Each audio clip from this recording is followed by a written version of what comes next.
Hello family, welcome back to my new blog. কেমন আছেন আপনারা সকলে? আশা করি ঠাকুরের আশীর্বাদে সকলেই অনেক ভালো আছেন। তো দেখুন, আজকে কিন্তু আমার হাজব্যান্ডের মামা বাড়িতে প্রথম সকাল। তো সকালবেলা আমি উঠেই 7:30টায় উঠেছি। আগের দিন রাত তো 3টের সময় এসে পৌঁছেছিলাম, আজকে 7:30টায় উঠলাম। উঠেই আমি আগে স্নান করে নিয়েছি, স্নান করে শাড়ি পরে নিয়েছি, যেহেতু মামা শ্বশুরবাড়িতে এসেছি তো আগেই আমি শাড়ি পরে নিলাম। আর এই যে দেখুন বাইরেটা কিন্তু বৃষ্টি হচ্ছে, এখনও হালকা হালকা বৃষ্টি হয়েই যাচ্ছে। তো এই মামা শ্বশুরবাড়িটা আপনাদের ঘুরে দেখাবো। এই দেখ মাংকিগুলোকে ডগি সকালবেলা বড় মামা যিনি উনি ডেকে গেলেন ওনাদের বাড়িতে খাওয়ার জন্য। তো এখন ওইখানে যাব আমরা খাওয়া দাওয়া করতে। তো ওখানে গেছি, গিয়ে খাওয়া দাওয়া হয়েছে, সেই ভিডিওটা কিন্তু আর আমি করিনি। এখন আমরা বাইরে একটু খাওয়া দাওয়ার পর একটু ঘুরছি, মেঘ করে আছে আকাশে পুরো, মানে যখন তখন আবার বৃষ্টি নামবে। তো এটা হচ্ছে আমার এখানে আর কি মামা শ্বশুর ঘরের মেয়ের হাজব্যান্ড আর আমার হাজব্যান্ড মিলে, আর মেয়েও আছে, মানে আমার ননদও আছে। আমরা সবাই মিলেই একটু বাইরেটা একটু ঘুরছি। তো বাইরেটা কিন্তু বেশ ভালো লাগছে। এই যে এটা ননদ আমার মামা শ্বশুরের মেয়ে আর কি। তো এই যে বাইরে পাহাড় দেখা যাচ্ছে, এই জায়গাটা কিন্তু বেশ দারুণ লাগছে, চারিদিকে ভুট্টার ক্ষেত। ছেলে তো খুব খুশি হচ্ছে দেখে। এই গাড়িটাই গেছিল নাকি কালকে আনতে আমাদের? না না না, ওটা আঙ্কেলের গাড়ি আছে। ওই যে আঙ্কেলটা হ্যাঁ হ্যাঁ হ্যাঁ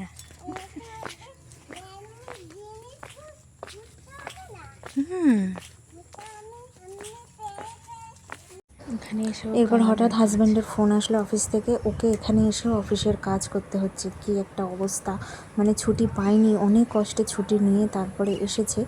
আর এই যে বাইরে কিন্তু আবার দেখছি ঝমঝম করিয়ে বৃষ্টি একটু পড়ছে। তো যাই হোক, আবার বৃষ্টিটা কমেছে, ছেলেকে স্নান দান করিয়ে দিয়েছিলাম। আর এখন আবার একটু বাজারের দিকে যাচ্ছি, এখানটা তো ঘুরিনি। তো সামনে এই যে এইটাই কিন্তু, এই বাড়িটাই কিন্তু মামা শ্বশুরদের বাড়ি। এখানে কিন্তু মাটির বাড়িই হয় সবার। তো এই বাড়িটাই ওনাদের। বাস আসছে, ছেলে কই? এই যে এই বাড়িটা বাস আসছে। তো চলুন বাস আসছে। তো ছেলে কিন্তু এখানে এসে খুশি হয়েছে, কারণ এখানে অনেক লোকজন, মামা শ্বশুর ঘরের অনেক মানে ওর পিম্মি তারপরে কাকাই আছে। তো খুশি হয়েছে, হ্যাপি হ্যাপি না অরেঞ্জ হবে, অরেঞ্জ বিস্কুট খাবে, সেই জন্য এখানে নিয়ে আসা হলো।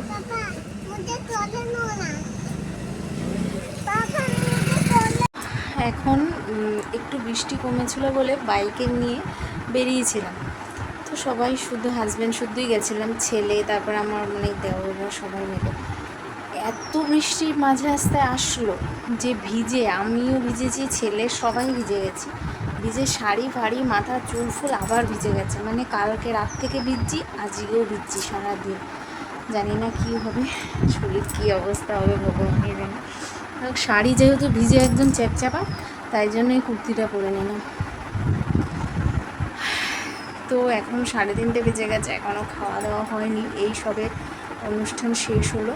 তো এরপরে খাওয়া দাওয়া শুরু হবে। তো দুপুরে খাওয়া দাওয়া আজকে যেহেতু আমার একজন মামা শ্বশুর মারা গেছেন বলে সেই কাজেই কিন্তু আমরা এসেছি। তো দুপুরে খাওয়া দাওয়া হচ্ছে লুচি আর তরকারি, আজকে শ্রাদ্ধ ছিল। আর সঙ্গে একটা কুমড়ো তরকারি ছিল, আমি নিইনি, আর বোঁদেও ছিল সঙ্গে, সেটাও আমি নিইনি। তো যাই হোক, আজকে শ্রাদ্ধানুষ্ঠান মিটলো। তো খাওয়া দাওয়া করে সবে উঠেছি। এবার ওঠার পর এই যে এরা সব আমার ননদেরা, তো সবাই বলছে, যেহেতু আমি প্রথমবার এখানে এসেছি আজ বেড়াতে, তো সব ননদরা বলছে বৌদি চলো ঘুরে আসি। তো আমি বললাম ঠিক আছে চলো, মানে খেয়ে দিয়ে উঠে 1 সেকেন্ড বসতে পারিনি, সঙ্গেই আবার রেডি হয়ে, মানে ওই যা জামা কাপড় পরা ছিল ওইটাই পরেই সব বেরিয়ে পড়লাম। এই যে এই গাড়িটা নিয়ে বেরিয়ে পড়েছি। এই যে সবাই মিলে, আমার সব ননদ আর দেওর সব মিলে আমরা যাচ্ছি আবার।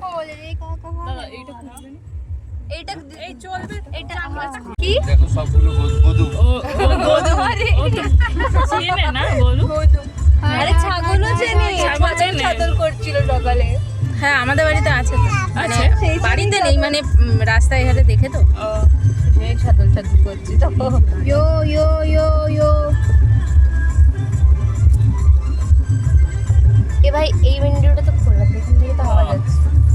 ঠিক তো আছে, খাওয়া যাচ্ছে ফরেস্টের গাড়ি নিয়ে যাচ্ছে ফরেস্ট লেখা আছে হ্যাঁ ভাই দেখছি আমি গাড়ি, ফরেস্টের গাড়ি হ্যাঁ ফরেস্ট।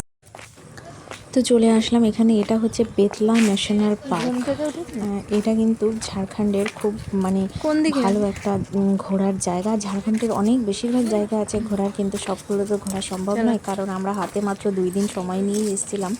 তো যেটুকু সম্ভব হয়েছে সেটুকুই ঘোরা হয়েছে। কিন্তু আর যেহেতু একটা কাজে অনুষ্ঠানে এসেছি, সেই কারণে কিন্তু বেশি ঘোরা হয়নি। এই যে এখানে লেখা আছে বেতলা ন্যাশনাল পার্ক, এখানে কিন্তু কোনো টাকা ভাগ্যে পয়সা নেই, থাকলে আমরা সেদিনই এমনি হবেই। ঢুকেছি। ভাগ্যে তো, ছিল তাই চলে এসেছি। পার্কটা সত্যিই দারুণ, পুরোটা আপনাদেরকে ঘুরে ঘুরে দেখাই।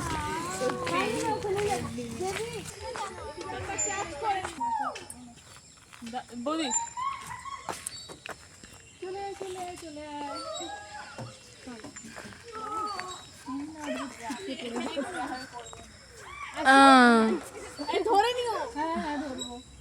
আসো।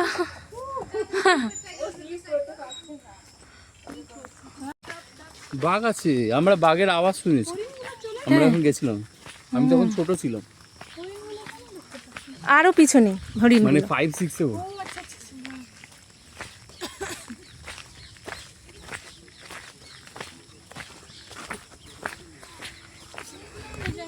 বাঘও হবে না? হ্যাঁ আছে তো। এই যে জঙ্গলটা, এই পার্কের মধ্যেই কিন্তু, এখানে কিন্তু হরিণের পাল দেখছেন, কত হরিণ। কিন্তু মানে আজ পর্যন্ত আমার হাজব্যান্ড এখানে যতবার এসছে, এমনকি আমার এখানে যারা ননদরা যা দেওররা আছে সবাই বলছে যে আজ পর্যন্ত একটা দুটো হরিণ দেখাই মানে মুশকিল ছিল, কিন্তু এই প্রথমবার এরকম পালে পালে হরিণ দেখেছে। মানে আমি সঙ্গে করে এসছি, তো এত হরিণ বেরিয়েছে, তো সবাই খুব খুশি হয়েছে। আর আমিও, আমার ছেলেও খুব খুশি, আমিও খুব খুশি হয়েছি এত সত্যি হরিণ দেখে। আর এখানে কিন্তু সাফারি হয়, তো সেই কারণে এখানে কিন্তু বাঘও আসে। অনেক রকম জন্তু জানোয়ার এখানে কিন্তু আছে। এর ভিতরে এমনি ব্যারিকেড দেওয়া থাকে, কিন্তু সকালবেলা হাতি দিয়ে সাফারি করে যখন সবাই, তখন কিন্তু সব কিছুই দেখা যায় ভিতরে। তো যাই হোক, এর ভিতরে একটা রেস্টুরেন্ট ছিল, তার মধ্যে আবার বৃষ্টি সেই ঝমঝমে। তো রেস্টুরেন্টে আসলাম যেহেতু দাদার কাছে, আমার হাজব্যান্ড কিন্তু সবার বড় দাদা এখানে, তো দাদার কাছে আবদার। তো এখানে যে কফি, তারপর ভেজ চাউমিন, আর মানে টুকটাক কিছু এখন খাওয়া হবে। তো আর এই যে এখানে ভেজ পকোড়া নেওয়া হয়েছে, যেহেতু এখনও ওদের মৎস্যমুখী হয়নি, সেই জন্য নিরামিষ খাবারই সবাই খাচ্ছে, তো সেটাই নেওয়া হলো। আজকে যেহেতু তেল হলুদ ছুঁতে পেরেছে, সেই জন্য এখানে এসে একটু খাওয়া দাওয়া করা হলো। সব নিরামিষই কিন্তু আমরা খেয়েছি, পেঁয়াজ রসুন, তারপর আর মাছ মাংস কিচ্ছু না। তো ছেলে তো খুব খুশি হচ্ছে, আর আমরা সবাই মিলে যে এসছি, বেশ সবাই মিলে কিন্তু মজাও হয়েছে খুব। তো এখন এই যে অনেকটা রাত হয়ে গেছে, এখানে বেশি রাতে কিন্তু আবার হাতি বেরায়, সেই কারণে সবাই ভয় পাচ্ছে, কারণ চারিদিকে গভীর জঙ্গল। তো আমরা এই এখন বেরিয়ে যাব, সেই কারণে 8টার দিকে তাও আমরা বেরিয়েছি, অনেকটাই রাত হয়ে গেছিলো। তো যাই হোক, এই পর্যন্তই আজকে ভিডিওটা। আপনাদের কেমন লাগলো কমেন্টস করতে কিন্তু একদমই ভুলবেন না। সকলেই ভালো থাকবেন, দেখা হবে নেক্সট ব্লগে। এখন টাটা। মনাকে উঠিয়ে পড়তে দেবে না।